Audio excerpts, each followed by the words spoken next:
99% students को, even agents को नहीं पता है कि यूके का पोस्ट स्टडी वर्क जो आपको स्टडी के बाद मिलता है वो आपके पीआर के लिए कंसिडर नहीं होता है। जी हाँ, ये बात सच है और बहुत से लोगों को इस चीज़ की जानकारी नहीं है। इस वीडियो में यूके के रिगार्डिंग कुछ ऐसे फैक्ट आपको बताने जा रहा हूं, ना तो वो आपको कहीं वेब पे मिलेंगे, ना ही किसी आर्टिकल में मिलेंगे, ना ही कोई आज तक आपको किसी ने उन चीज़ों के बारे में बताया होगा। तो यूके के अगर अप्लाई कर रहे हैं, अप्लाई किया हुआ, इवन के यूके में अगर स्टडी भी कर रहे हैं तो भी इस वीडियो को बहुत ध्यान से देखिएगा।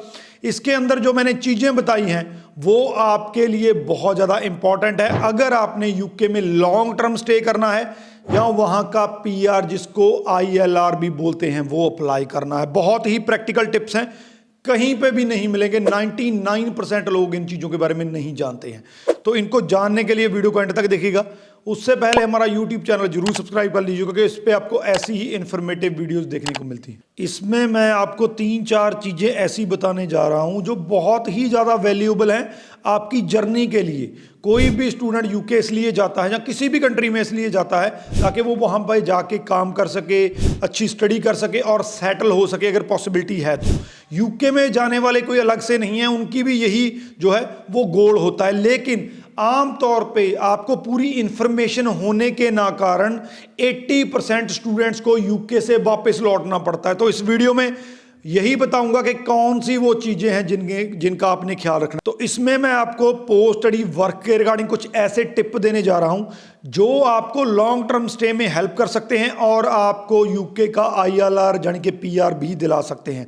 सबसे पहले डिग्री वो चूज कीजिए जो इन डिमांड है, क्योंकि अगर इन डिमांड के दूसरे वाली आपने डिग्री चूज कर ली तो पहली बात तो आपको पोस्ट स्टडी वर्क के दौरान काम नहीं मिलेगा। अगर काम मिल भी गया तो वो ऐसा काम नहीं होगा जिसकी वहां पे रिक्वायरमेंट है, जिससे आप स्किल्ड वर्कर वीजा जो कि मैंडेटरी है, अगर यूके में आपने लॉन्ग टर्म स्टे करना है जहां वहां का पीआर लेना है तो आपका पीएसडब्ल्यू जो है वो स्किल्ड वर्कर वीजा में कन्वर्ट नहीं हो पाएगा। डिग्रीज स्टेम वाले हो गए, डेटा साइंस हो गया, एआई हो गया, हेल्थ केयर हो गया, इसके अलावा साइबर सिक्योरिटी हो गया, इंजीनियरिंग के जितने ट्रेड हो गए, तो ये वो डिग्रीज हैं या कोर्सेज हैं जो इन डिमांड हैं यूके में। अगर आप इनमें से कोई डिग्री करते हैं तो आगे चल के ना तो आपको कोई वर्क की दिक्कत आने वाली है और ना ही आपको आगे चल के लॉन्ग स्टे या आईएलआर की कोई दिक्कत आने वाली है। यहाँ पे बहुत से स्टूडेंट, जैसे कि मैंने कहा 99% स्टूडेंट्स को ये नहीं पता है कि जब हमें वहाँ पे पोस्ट स्टडी वर्क मिलना है तो उस पोस्ट स्टडी वर्क में हमारी एक सर्टन सैलरी होनी चाहिए। जो भी हम जॉब करेंगे उसमें अगर वो सैलरी थ्रेशोल्ड हम मीट नहीं करते हैं, उतनी सैलरी नहीं होती है, तो आगे हम स्किल्ड वर्कर वीज़ा में कन्वर्ट नहीं हो पाएंगे। यानी कि अगर कोई मास्टर्स के लिए जाता है, उसकी 1.5 साल की मास्टर्स हो गई, 2 साल का वर्क परमिट हो गया, यानी कि 3.5 साल लगाने के बाद उसे वापस लौटना पड़ेगा। लेकिन अगर वो सैलरी थ्रेशोल्ड वो जो है अचीव कर लेता है तो वो अपने पीएसडब्ल्यू को कन्वर्ट कर सकता है स्किल्ड वर्कर वीज़ा में।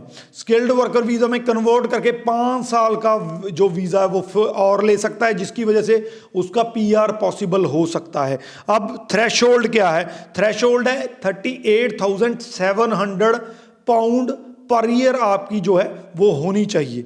अगर आपको लगता है कि ये काफ़ी ज़्यादा है तो जैसा मैंने स्टार्टिंग में कहा, आप ऐसी डिग्री, डिप्लोमा या ऐसा ऑक्यूपेशन जो हाईली इन डिमांड है वो चूज़ कर सकते हैं, क्योंकि उनमें जो थ्रेशोल्ड है वो 30,000 के अराउंड है। और इसमें जो ज़्यादातर मैंने आपको बोला, जैसे कि आईटी वाले हो गए, इंजीनियरिंग वाले हो गए, जैसा कि हेल्थ केयर वाले हो गए, तो ये सारे के सारे इनकी थ्रेशोल्ड इतनी नहीं है। इनकी थ्रेशोल्ड जो है वो 30,960 है, तो काफ़ी ज़्यादा बड़ा फ़र्क है। अगर 1 साल की आपकी सैलरी इस फील्ड की इतनी है तो आपको स्किल्ड वर्कर वीज़ा मिल सकता है, 5 साल तक आप और स्टे वहाँ पे कर सकते हैं। यहाँ पे मैं आपको एक वार्निंग देना चाहूँगा, किसी ने भी कोई फ्रीलांसिंग नहीं करनी है, क्योंकि फ्रीलांसिंग का जो भी आप पोस्ट स्टडी वर्क के दौरान काम करते हैं वो कंसिडर स्किल्ड वर्कर वीज़ा में नहीं होता है, तो इस चीज़ से आपने बचना है।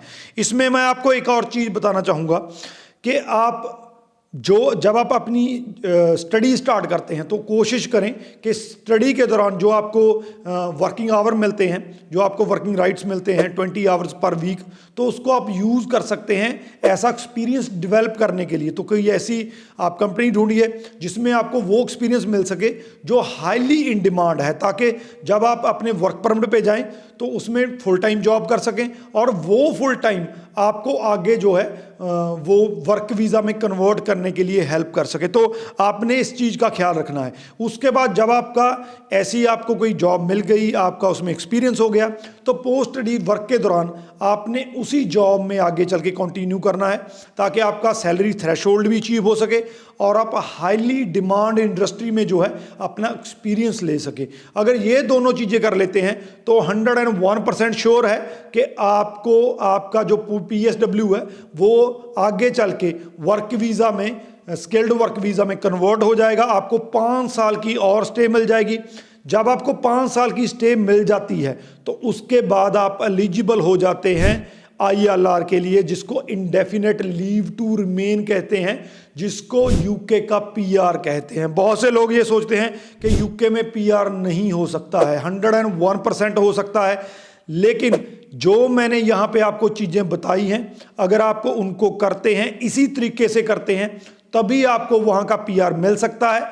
अदरवाइज आपको अपनी स्टडी के बाद, अपने पोस्ट स्टडी वर्क पूरा करने के बाद अपने कंट्री में लौटना पड़ सकता है, जैसा कि मोस्ट ऑफ द स्टूडेंट्स को लौटना पड़ता है।